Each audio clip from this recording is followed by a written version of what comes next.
पूछता हूँ, क्योंकि ये सवाल तब भी बहुत लोग पूछते हैं, स्पेशली हिंदुस्तान की मीडिया में जिस तरीके से सवाल चलता है कि एक मुस्लिम वर्ल्ड है और एक वेस्टर्न और बाकी दुनिया है जिसके बीच में लड़ाई चल रही है। तो इससे बड़ा झूठ कुछ नहीं हो सकता है। जो न्यूक्लियर डील की बातचीत चल रही है उसको फोर्स करने के लिए किया है अमेरिकी सरकार ने, या किसी और वजह से किया है, मिडिल ईस्ट में एक स्ट्रॉन्ग होल्ड पाने की वजह से किया है। जो सिविलियंस की जानें गई हैं इसकी जिम्मेदारी कौन लेगा? आप तमाम जगह घूम के खुद को विश्वगुरु कह लीजिए, आप कह लीजिए India is the mother of democracy, लेकिन आपके अलावा कोई इसको नहीं कह रहा है। कि डोनाल्ड ट्रंप जिनको अपना दोस्त बताते हैं मोदी, जब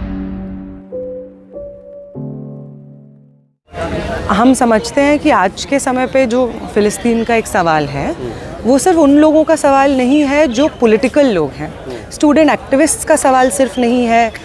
देश विदेश में राजनीति करने वाले लोगों का सिर्फ सवाल नहीं है।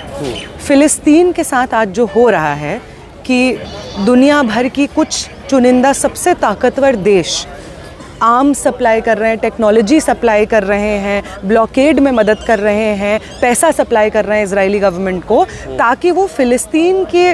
फ़िलिस्तीन में रहने वाले लोगों, फ़िलिस्तीनियों का पूरी तरीके से इस देश से, इस पूरी दुनिया से सफाया कर सकें। तो ये सवाल हम आम लोगों के लिए भी है कि सिर्फ उन लोगों के लिए नहीं जो पॉलिटिक्स करते हैं, बट आम लोगों के लिए, कि जिस दुनिया में हम रहते हैं क्या उस दुनिया में वो चाहते हैं कि उस दुनिया में ये पॉसिबल हो कि कुछ ताकतवर लोग एक पूरे देश को मिट्टी में मिला दें, और वो मिट्टी में मिलाने का प्रोसेस लाइव स्ट्रीम हो रहा हो, सोशल मीडिया पे, न्यूज़ पे, हर जगह पे चल रहा हो, और हमारे देखते देखते ये मुमकिन हो जाए कि कुछ ताकतवर देश एक छोटे से देश फ़िलिस्तीन को मिट्टी में मिला दें, वहाँ की पूरी नस्लें ख़त्म कर दें, आने वाली नस्लें ख़त्म कर दें, generations of old young people, museums, culture, hospital, school सब तबाह कर दें और हम देखते रह जाएं। क्योंकि आज वो फ़िलिस्तीन हो सकता है, लेकिन कल कोई भी हो सकता है, क्योंकि वो साम्राज्यवाद जो ये चीज़ मुमकिन बनाता है कि किसी देश की ज़मीन पर इंक्रोच किया जा सकता है, उसको अपनी ज़मीन बताई जा सकती है, इस साम्राज्यवाद से तो हम लोग भी बहुत अच्छे से वाकिफ़ हैं, हिंदुस्तान की जनता भी वाकिफ़ है। तमाम देशों में जहाँ पे ब्रिटिश साम्राज्यवाद रहा है, फ्रेंच कॉलोनियलिज्म रहा है, स्पेनिश कॉलोनियलिज्म रहा है, वो तमाम देश वाकिफ़ हैं कि साम्राज्यवाद के अंदर जो शोषण होता है वो कैसा दिखता है। तो आज फ़िलिस्तीन है, लेकिन अगर इस दुनिया में ऐसा ही होता रहा और हम देखते रहे, इसके खिलाफ आवाज़ नहीं उठाई हम आम लोगों में, तो जो आगे आने वाला समय होगा, जो दुनिया होगी, वो बहुत अभद्र, बहुत क्रूर, बहुत दर्दनाक दिखेगी। इजराइल कह रहा है कि ईरान जैसा देश तबाही मचा रहा है, अमेरिका के ट्रंप को भी मारना चाह रहा है और नेतन्याहू को भी। इज़राइल ने जब अपनी जंग फ़िलिस्तीनियों के ख़िलाफ़ शुरू की थी तो ये बोल करके शुरू की थी कि हम हमास के अटैक का बदला ले रहे हैं, जबकि हमास के अटैक से कुछ शुरू नहीं हुआ था। फ़िलिस्तीनियों के ऊपर इज़राइल का दमन 7 दशक पुराना है, और धीरे धीरे, और अगर एक बार हम लोग मान भी लें कि मान लीजिए ये हमास के अटैक के बाद हुआ है, तो जैसे जैसे चीज़ें आगे बढ़ी, समय आगे बढ़ा, हमने देखा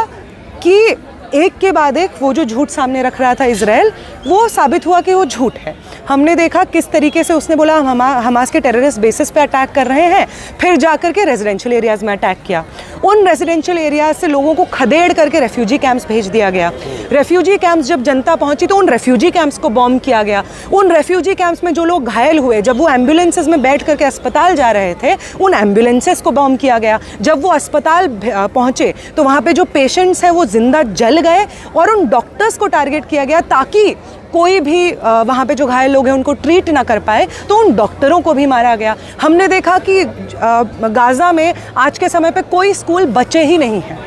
उन स्कूलों को बॉम्ब किया गया। तो किस तरीके का ये बदला है कि आम जनता पे, स्कूल के बच्चों को, म्यूज़ियम्स में, यूनिवर्सिटीज़ को, हॉस्पिटल्स को आप बॉम्ब कर रहे हैं। तो साफ सीधी बात है कि इजराइल जो मासूमियत का ढोंग रचता है वो सिर्फ एक ढोंग है, वो एक झूठ है। हम देख रहे हैं कि किस तरीके से,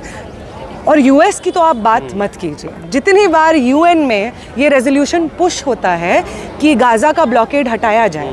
यूएन उसको वीटो कर देता है। और कितनी शर्म की बात है, हिंदुस्तान की सरकार उसके साथ खड़ी रहती है। जितनी बार यूएन में रेजोल्यूशन पेश होता है कि सीज़ फायर हो, यूएस उसको वीटो कर देता है। वो तमाम यूरोपियन नेशंस जो नाज़ी जर्मनी में अच्छे से जान रहे थे, समझ रहे थे कि यहूदियों के साथ किस तरीके का जनसंहार, नरसंहार चल रहा है, और कुछ नहीं बोल रहे थे, वो जो नरसंहार हुआ है जर्मनी में, वो सिर्फ नाज़ी जर्मनी और हिटलर के ऊपर नहीं है, वो तमाम यूरोपियन नेशंस के ऊपर है जो जान रहे थे कि कॉन्सेंट्रेशन कैंप्स एस्टैब्लिश किए जा रहे हैं, गैस चेम्बर्स एस्टैब्लिश किए जा रहे हैं, और वो इस नरसंहार को होते हुए देख रहे थे। और आज वही देश हम देख रहे हैं फिर से फिलिस्तीनियों के साथ जो नरसंहार हो रहा है उस वक्त चुप बैठे हुए हैं। तो वो यूरोपियन देश जो इस वक्त फिलिस्तीनियों के साथ खुद को खड़ा नहीं पाते हैं, उन देशों का नाज़ी जर्मनी का झूठ को एक्सपोज हो जाने के बाद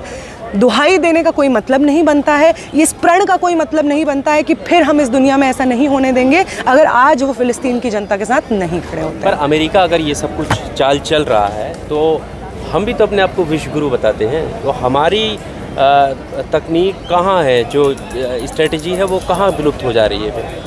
हमारे देश की स्ट्रैटेजी तो तभी रिवील हो गई थी जब इंडिया और पाकिस्तान के बीच में वॉर लाइक सिचुएशन होता है और हिंदुस्तान चीख चीख कर कहता है कि पाकिस्तान फंड करता है इंडिया में जो टेररिज्म होता है उसको, कश्मीर में जो टेररिस्ट अटैक्स होते हैं उसको पाकिस्तान फंड करता है, चीख चीख के कहता है, और इसी नैरेटिव के बलबूते पे लॉन्च भी कर देता है अटैक पाकिस्तान के ऊपर। और उसके बाद जो 4 दिन की स्थिति टेंस सिचुएशन चलता है उसमें हम देखते हैं कि इंडिया का कोई नैरेटिव का कोई टेकर ही नहीं होता है। कोई ये नहीं कह रहा होता है उस वक्त कि नहीं, हिंदुस्तान ने जो पाकिस्तान के ऊपर अटैक किया वो सही है। कोई नहीं कह रहा होता है कि पाकिस्तान स्टेट मतलब फंड करता है इंडिया में क्रॉस बॉर्डर टेररिज्म को फंड करता है, कोई नहीं कह रहा होता है। उसके उलट हम ये देखते हैं कि पाकिस्तान को सॉलिडारिटी मिल रही होती है, पाकिस्तान के साथ लोग खड़े हो रहे होते हैं। तो ये कैसी विदेश नीति कर रहे हैं भाजपा की सरकार में शाह मोदी कि क्राइसिस के मौके पे हिंदुस्तान के साथ कोई नहीं खड़ा है? ये कैसी फॉरेन पॉलिसी है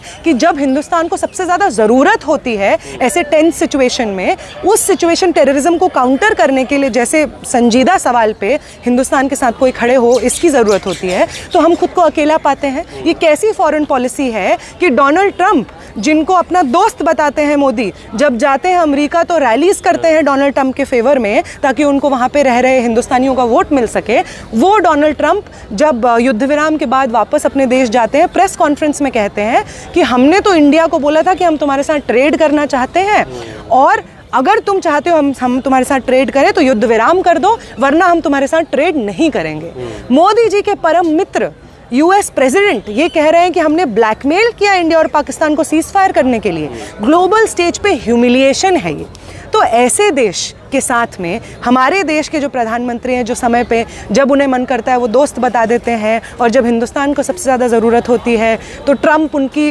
ग्लोबल स्टेज पे बेइज्जती करते हैं। हिंदुस्तान की जनता और हिंदुस्तान की सरकार में फ़र्क है। हिंदुस्तान की सरकार की तमाम नीतियों की वजह से हिंदुस्तान ने खुद को अकेला पाया, जिसकी वजह से पुंछ में इतने सारे सिविलियंस मारे गए जब वॉर लाइक सिचुएशन हो गया था। पंजाब में लोग मारे गए, इवन पाकिस्तान में सिविलियंस मारे गए। हम तो जितने भी सिविलियंस की जानें जाती हैं उनके साथ सॉलिडारिटी में खड़े रहते हैं। तो ये जो सिविलियंस की जानें गई हैं इसकी जिम्मेदारी कौन लेगा? आप तमाम जगह घूम के खुद को विश्वगुरु कह लीजिए, आप कह लीजिए India is the mother of democracy, लेकिन आपके अलावा कोई इसको नहीं कह रहा है। पूरे दुनिया भर में आप अकेले हैं ये कहने वाले। और अगर ये सिचुएशन है तो आपने हिंदुस्तान की जनता को एज अ गवर्नमेंट फेल किया है। वो हिंदुस्तान जिसका बहुत लंबा इतिहास रहा है पैलेस्टाइन के साथ सॉलिडारिटी का, पैलेस्टाइन लिबरेशन मूवमेंट के साथ सॉलिडारिटी का, उस पैलेस्टाइन मूवमेंट के साथ आपने गद्दारी की है, हिंदुस्तान की जनता के इतिहास के साथ आपने गद्दारी की है, और आज के समय में करंट सिचुएशन में आपने खुद को ग्लोबल स्टेज पे भी अकेला कर दिया है, जिसकी वजह से सबसे ज़्यादा आघात हिंदुस्तान की जनता पे हुआ है। जो आम सिविलियंस मारे गए पाकिस्तान के क्रॉस बॉर्डर शेलिंग में, वो हिंदुस्तान के आम जनता ही थी जो आपकी ग्लोबल फॉरेन पॉलिसीज़ की वजह से मारी जा रही थी। फिलिस्तीन के समर्थन में ईरान हमेशा से रहा है, तो क्या अभी जो इजराइल का अटैक था ईरान के ऊपर, क्या वो उसकी एकमात्र यही वजह है या इसके पीछे एक बड़ी कॉन्स्पिरेसी? मतलब ये सवाल मैं थोड़ा साफ भी कर देना चाहूँ, क्योंकि ये सवाल तब भी बहुत लोग पूछते हैं, स्पेशली हिंदुस्तान की मीडिया में जिस तरीके से सवाल चलता है कि एक मुस्लिम वर्ल्ड है और एक वेस्टर्न और बाकी दुनिया है जिसके बीच में लड़ाई चल रही है। तो इससे बड़ा झूठ कुछ नहीं हो सकता है। अगर आप मिडिल ईस्ट में भी देख लीजिए तो तमाम जो देश हैं,